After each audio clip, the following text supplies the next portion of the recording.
Welcome to our channel. Today we how to configure your study abroad timeline with EduCanada, complete guide step by step clearly. To begin configuring your study abroad timeline with EduCanada, visit the official EduCanada website. Navigate to the study abroad section on the homepage. Create an account if you don't already have one. Log into your account to access the timeline tool. Start by selecting your intended study destination from the available options. Choose the specific program or field of study you are interested in. Next, input your desired start date for your studies. Review the application deadlines provided for your selected program. Mark these deadlines in your personal calendar for easy reference.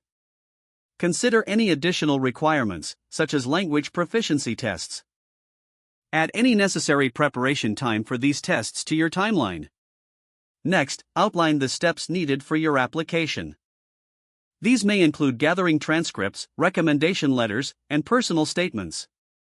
Set realistic deadlines for each of these preparatory steps. Once your application materials are ready, schedule time for review and revisions.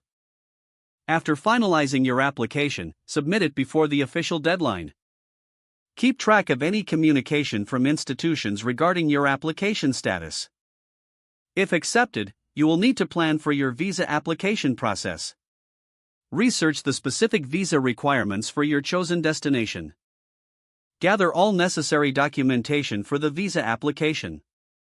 Set a timeline for submitting your visa application to avoid last-minute issues.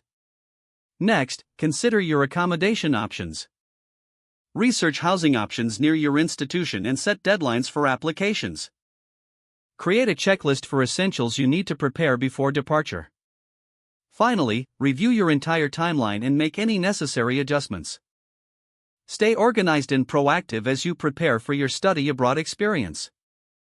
If the page does not load, refresh the browser or try again in a private or incognito window.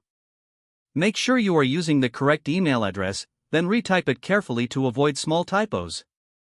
Don't forget to like this video and subscribe to our channel for more step-by-step tech guides.